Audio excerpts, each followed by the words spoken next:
मैंने सुना है कि यज्ञ में अगर कोई कमी हो जाती है तो यज्ञ के फल को राक्षस लोग नष्ट कर देते हैं। क्यों?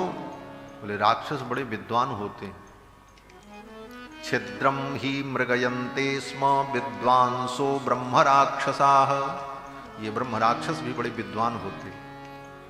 ये क्या करते हैं? बोले छिद्रम ही मृगयन्ते, ये केवल छिद्र देखते हैं, कमियां देखते हैं।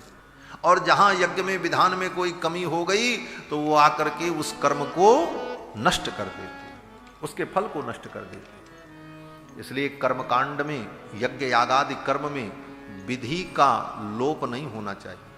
पूरी सावधानी रखनी चाहिए कि विधि में किसी भी प्रकार की कोई कमी न होने पावे, तभी कर्म का फल होता है। अन्यथा विधि का लोप हो गया, आपसे कोई कमी हो गई तो उस कमी का आश्रय लेकर के असुर लोग उस कर्म के फल को नष्ट कर देते हैं। छिद्रम ही मृगयन्ते स्म विद्वांसो ब्रह्म राक्षसा। लोग कहते हैं महाराज हम तो भाव से कर रहे हैं।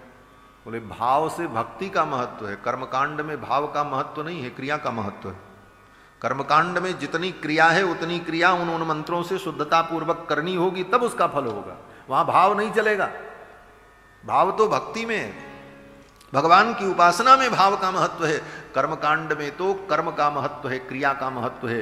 क्रिया में वैगुण्य हुआ, क्रिया में विकृति हुई, फल नष्ट हो जाएगा, उल्टा हो जाएगा। महाभाष्य में महर्षि पतंजलि लिखते हैं ना कि स्वरतो वर्णतो मिथ्या प्रयुक्तो न तमर्थमाह सवाग वज्रो जजमानम हिनस्ति यथेन्द्र शत्रु स्वरतो पराधात। एक स्वर के अपराध से वृत्रासुर मारा गया। वृत्रासुर के पिता त्वष्ट्रा महर्षि ने यज्ञ किया था और उस यज्ञ में संकल्प किया था कि इंद्र शत्रु उत्पन्न हो जो इंद्र को मार दे। लेकिन इंद्र शत्रु शब्द में एक स्वर गड़बड़ हो गया, बस स्वर के बदलने से समास बदल गया। इंद्र शत्रु शब्द में दो समास बनेगा, इंद्रस्य शत्रु हो इंद्र शत्रु, जो इंद्र का शत्रु हो, और इंद्र शत्रु जस्य, ऐसा भी समास हो जाएगा। शब्द एक ही प्रकार का होगा इंद्र शत्रु, लेकिन दोनों का अंतर कैसे होगा? बोले अंतोदात्त आदि उदात्त के भेद से। अब इतना सूक्ष्म उच्चारण में भेद और इतना अंतर हुआ, एक मात्रा गड़बड़ हो गई, स्वर का भेद हुआ। परिणाम क्या हुआ? बोले वृत्रासुर इतना विशाल पुरुष पैदा हुआ, लेकिन वो इंद्र को नहीं मार पाया, इंद्र ने ही उसको मार दिया। यही उदाहरण दिया है पतंजलि ने महाभाष्य में व्याकरण की कि स्वरतो वर्णतो मिथ्या प्रयुक्तो न तमर्थमाह सवाग वज्रो जजमानम हिनस्ति। वो मंत्र, वो वैदिक क्रियाएं ही बाग वज्र बन करके, वाणी का वज्र बन करके जजमान का ही विनाश कर देती हैं। सवाग वज्रो जजमानम हिनस्ति यथेन्द्र शत्रु स्वरतो पराधात। तो कर्मकांड में विधि का लोप नहीं होना चाहिए, विधि का पूर्ण पालन होना चाहिए। इसीलिए जहां कहीं भी कर्मकांड की बात आती है तो वहां पर शास्त्रकार विधि को प्रधानता देते हैं। राम जी ने गृद्धराज जटायु का अंतिम संस्कार किया, श्राद्ध किया, तो गोस्वामी तुलसीदास जी क्या लिखते हैं? तेहि कर क्रिया जथोचित निज कर कीन्ही राम। जथोचित, जथोचित माने शास्त्र सम्मत विधि से। शास्त्र जो कहता है उसमें कहीं भी संकोच नहीं, तदनुकूल कार्य। पुराणों में वर्णन है कि महाराज मानधाता के पिता जुवनाश्व ने पुत्र की प्राप्ति के लिए यज्ञ किया। पुत्र प्राप्ति के लिए यज्ञ कर रहे थे जुवनाश्व कि हमें पुत्र की प्राप्ति हो, और रात्रि में यज्ञ मंडप में ही शयन करना था। तो यजमान यज्ञ मंडप में शयन करे तो रात में प्यास लगे तो कौन सा पानी पिए? बोले यजमान को पीने के लिए एक कलश रखा रहता है, लेकिन अंधेरे में जिस कलश का पानी पीना चाहिए उस कलश का पानी न पी करके वस्ती वरी नाम का एक कलश यज्ञ मंडप में था, उस कलश के जल को पी लिया धोखे में। कर्म का लोप हो गया। परिणाम क्या हुआ? बोले जो गर्भ उनकी पत्नी के गर्भ में आना चाहिए था वो उन्हीं के गर्भ में आ गया। महाराज योनासु के पेट में बालक आ गया, उल्टा ही फल हो गया। विधि का लोप होगा तो कर्म का विधान बिगड़ेगा, उसका फल भी विपरीत। पेट में बालक आ गया, फिर तो महर्षियों ने कहा अब क्या हो? बोले इनका पेट चीर करके बालक निकालो। पेट चीर करके बालक को निकाला गया। वही महाराज मानधाता हुए। मानधाता अपने पिता के गर्भ से पैदा। तो यज्ञ में विधि का लोप हो जाए तो फल नष्ट हो जाता है। दशरथ जी कहते हैं कि छिद्रम ही मृगयन्ते स्म विद्वांसो ब्रह्म राक्षसाः। ये ब्रह्म राक्षस बड़े विद्वान होते हैं। हमारे पूज्य गुरुदेव भगवान कहते हैं विद्वान और ब्रह्म राक्षस, विद्वांसो ब्रह्म राक्षसा। कहते हैं हाँ, कभी कभी विद्वान भी राक्षस हो जाते हैं। हाँ, वो दूसरे अर्थों में कहते हैं। बोले विद्वान भी राक्षस हो जाते हैं। बोले कौन से? बोले जो विद्वान होकर के केवल दूसरों को अपमानित करते रहें, अपने वैदुष्य की धाक जमा करके दूसरों की केवल कमियां बताते रहें, दूसरों की आलोचना करते रहें, ऐसे विद्वान जो है वो राक्षस ही होते हैं। हमारा विद्वान का तो मतलब है जो दूसरे को ज्ञान प्रदान करे, जो अज्ञानी है उसको तुम ज्ञानी बना दो, ये विद्वान होने का महत्व है। और विद्वान होने का ये महत्व नहीं है कि तुम सबका अपमान ही करते चलो। तो विद्वान होकर के विद्या के गर्भ में जो दूसरे का अपमान करे वही विद्वान राक्षस होता है। विद्वांसो ब्रह्म राक्षसा है, क्योंकि उसके हृदय में सरसता नहीं। क्यों? बोले साक्षर तो है लेकिन सरस नहीं है। गुरुजी कहते थे साक्षर का उल्टा क्या होता है? बोले राक्षस। साक्षर का उल्टा राक्षस होता है। लेकिन अगर सरस है तो बोले सरस का उल्टा तो सरस ही होता है। अगर वो सरस है तो वो सरस ही रहेगा, लेकिन सरस नहीं है, केवल साक्षर मात्र है, तो वो राक्षस ही बन जाएगा हमारा। इसलिए विद्वांसो ब्रह्म राक्षसा। विद्वान होने का मतलब ये है कि आप अपने ज्ञान विज्ञान के द्वारा लोगों का कल्याण करें, लोगों का हित करें। जो अज्ञानी है उस पर दया करके उसे ज्ञान प्रदान करें, और केवल अपने ज्ञान के अभिमान में लोगों का अपमान करते रहें कि तुम मूर्ख हो, तुम मूर्ख हो। सबको मूर्ख कहकर, सबका अपमान करके अपने ज्ञान का हम डंका बजाते रहें, बोले ऐसा ज्ञान व्यक्ति को राक्षस ही बना देता है। विद्वांसो ब्रह्म राक्षसा। क्यों? बोले विधिहीनस्य यज्ञस्य सद्यः कर्ता विनश्यति। दशरथ जी कहते हैं विधि से हीन यज्ञ होगा तो कर्ता का ही विनाश हो जाएगा। इसलिए आप विधि पूर्वक यज्ञ करावें। ये चर्चा हो रही थी, तब तक बगल में सुमंत्र जी महाराज खड़े थे, दशरथ जी के मंत्री।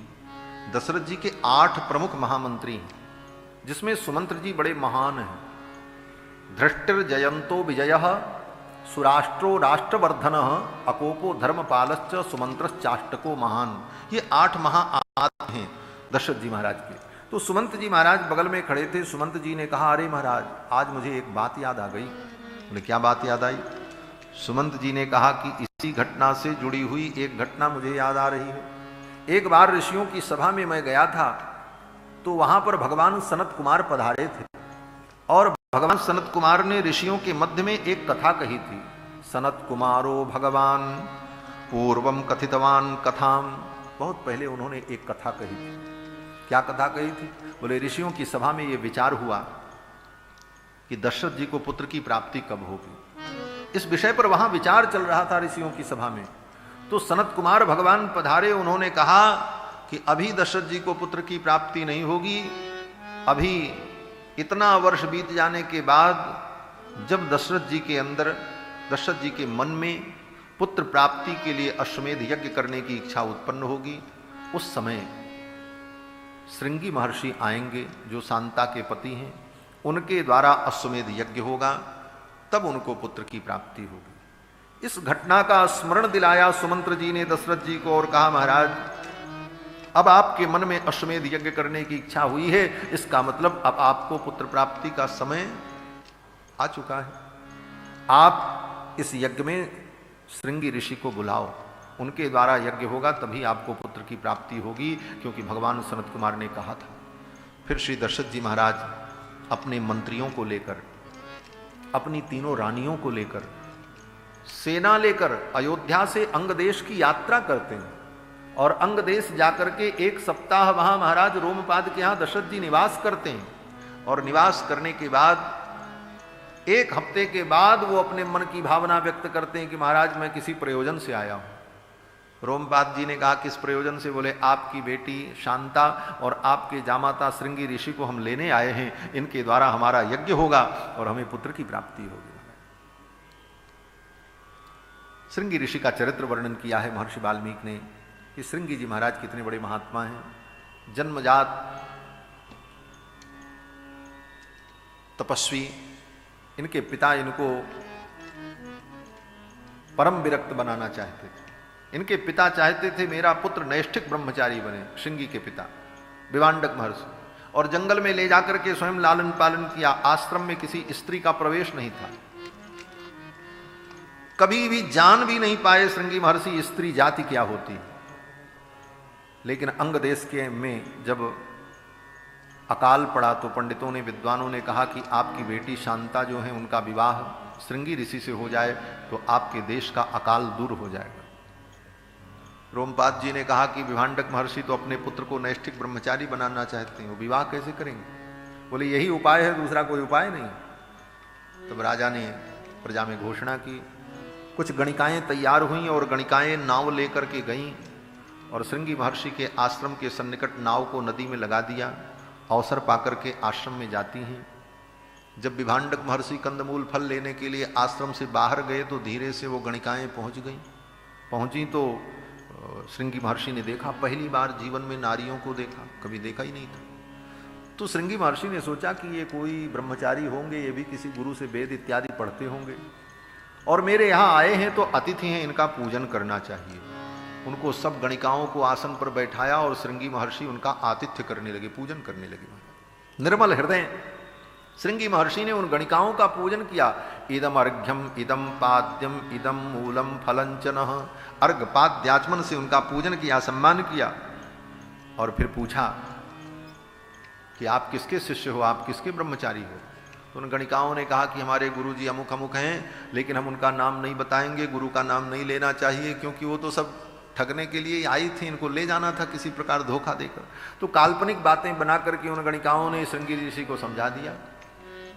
श्रृंगी जी ने कहा ठीक है। बोले चलो हमारे साथ घूम करके आओ, और घूमने के बहाने श्रृंगी ऋषि को लेकर के सब आई गणिकाएं और नाव में बैठा लिया।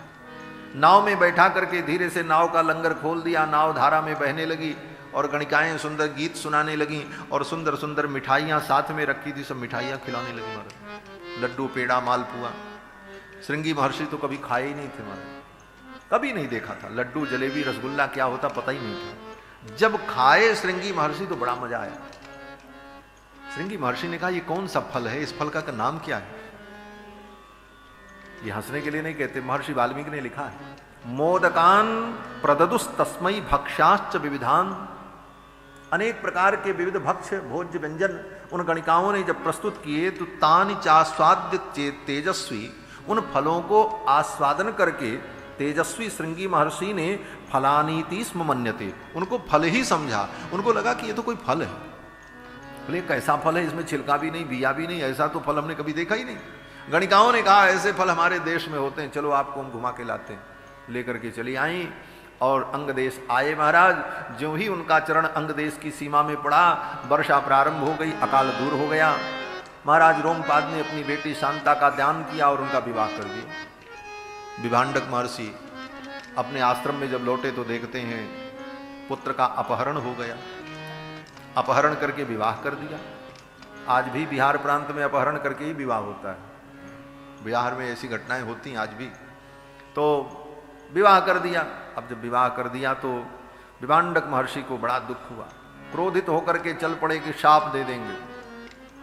सभी लोग डर रहे थे क्या होगा।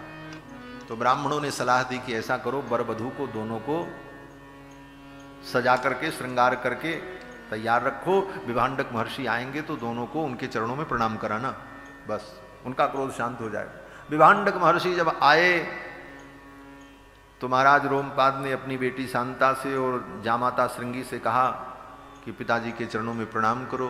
दोनों ने, दिव्य दंपति ने चरणों में प्रणाम किया। ऐसी सुंदर जोड़ी को देखकर विभांडक महर्षि का क्रोध शांत हो गया। विभांडक महर्षि जी ने कहा आप शाप देने से क्या फायदा, अब तो इनको आशीर्वाद देना चाहिए कि इनका गृहस्थ जीवन मंगलमय हो।